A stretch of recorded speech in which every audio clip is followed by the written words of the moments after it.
gitu. Katanya lu mau ajar gua. Dan sudah klarifikasi. Klarifikasi bagaimana? Terima kasih karena pertolongan Mas Din ini kan Agus, dan bagi kita Mas Din ini orang baik.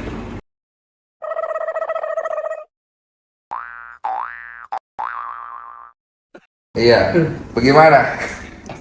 Ternyata orang Makassar. Katanya lu mau ajar gua. Enggak lah ya. Selamat datang di rumah kita. Katanya lu mau ajar gua. Dan sudah klarifikasi. Klarifikasi bagaimana? Saya dulu mau kesini bos. Bagaimana klarifikasinya? Sini bos. Ya Allah. Gimana? Pak Saya ingin saya rekam ya, Apa, ada apa? supaya sama-sama enak karena saya tidak minum akuan, saya minum Cleo ya. Iya. Mohon maaf. Oke. Jadi saya pribadi, kan kau bilang kau mau hajar saya. Jadi saya datang nih, saya pengen lihat kau hajar saya mau gimana, karena saya tidak akan balas. Saya juga tidak akan tuntut kau. Gini, Jadi, Bos. kita laki-laki kan, kalau kita bicara. Gini bos. Kan saya sudah bilang dari awal. Farhat itu nggak mungkin bilang mau hajar duluan orang. Saya kenal baik ini orang, ya kan. Dia kecil, ya kan. Udah belasan tahun, puluhan tahun. Nggak mungkin bos yang pertama bilang mau hajar orang, nggak ada apa-apanya. Percayalah, ya. Pak, biarkan Pak bicara. Saya yang mau. Jadi selamat datang di buku kami ini Pak Denny. Jadi pertama saya ucapin terima kasih karena pertolongan Mas Din ini kan Agus, dan bagi kita Mas Din ini orang baik. Persoalan saya dengan Mas Din ini nggak ada masalah, hanya dari awal memang niatnya untuk mediasi.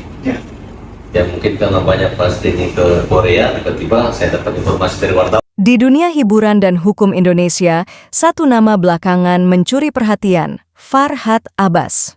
Pengacara yang dikenal karena gaya flamboyannya dan sering terlibat dalam kasus-kasus heboh ini, tiba-tiba menjadi pusat perhatian setelah mengeluarkan tantangan duel kepada Denny Sumargo, seorang public figure dan podcaster ternama. Namun kisah ini tidak sekadar tentang tantangan, ada lapisan drama dan ketegangan yang layak untuk digali lebih dalam. Semua bermula ketika Denny Sumargo mengundang Novi Pratiwi, seorang influencer yang tengah ramai dibicarakan karena penggalangan dana untuk sebuah proyek sosial. Dalam podcast tersebut, Denny dengan tegas membahas transparansi dan penggunaan dana yang dikumpulkan. Tanpa diduga, Farhat Abbas yang merasa tersinggung dengan pernyataan Denny melontarkan tantangan untuk berduel, sebuah pernyataan yang mengejutkan banyak orang. Aku tantang Denny Sumargo untuk duel. Kita selesaikan ini di ring, siapa yang benar tentang uang donasi ini? Ujar Farhat dalam sebuah postingan di media sosial. Kalimatnya langsung menghebohkan jagat maya dan sorotan publik pun beralih ke duel yang diusungnya. Namun, tak lama setelah tantangan tersebut, Denny Sumargo menunjukkan sikap yang berbeda. Ia mengambil langkah mengejutkan dengan mendatangi rumah Farhat Abbas.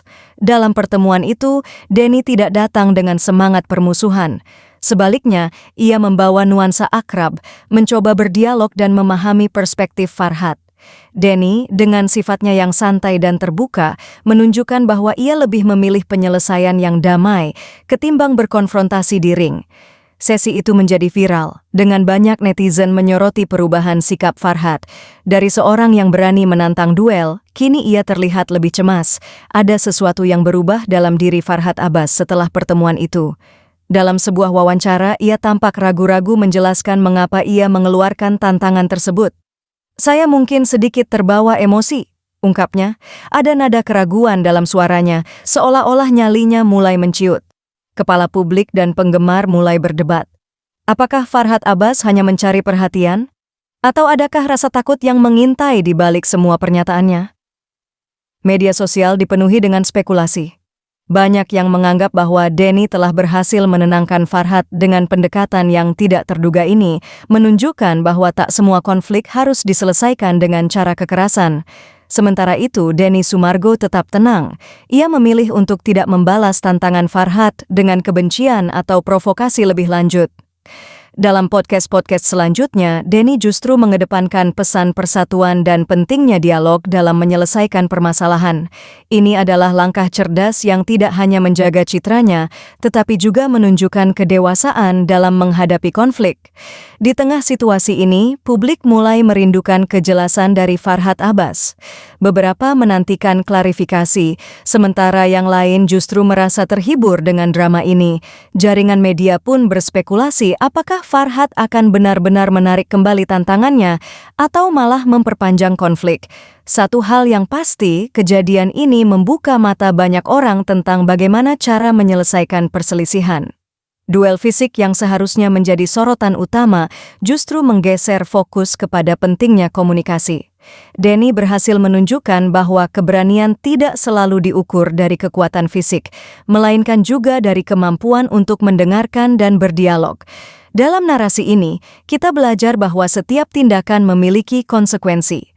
Tantangan Farhad Abbas, meski tampak berani, akhirnya membawanya pada refleksi diri. Denny Sumargo dengan pendekatannya yang humanis berhasil meredakan ketegangan yang ada, dan inilah yang membuat cerita ini lebih dari sekadar duel. Ini adalah pelajaran berharga tentang menghargai perbedaan dan mencari jalan damai. Kini, publik menantikan langkah selanjutnya dari Farhad Abbas. Akankah ia kembali mengeluarkan tantangan yang lebih bijaksana atau memilih untuk memperbaiki citranya yang sempat tercoreng?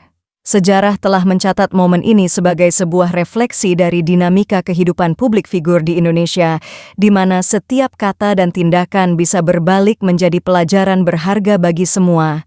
Di akhir cerita, meski duel yang ditunggu-tunggu tak pernah terjadi, konflik ini membuka babak baru dalam hubungan antara publik dan para tokoh yang menjadi sorotan.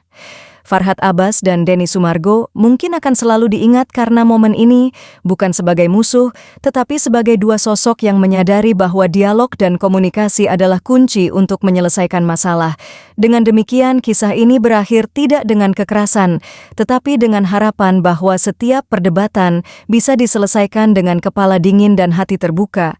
Ini adalah pelajaran yang seharusnya kita bawa ke dalam kehidupan sehari-hari.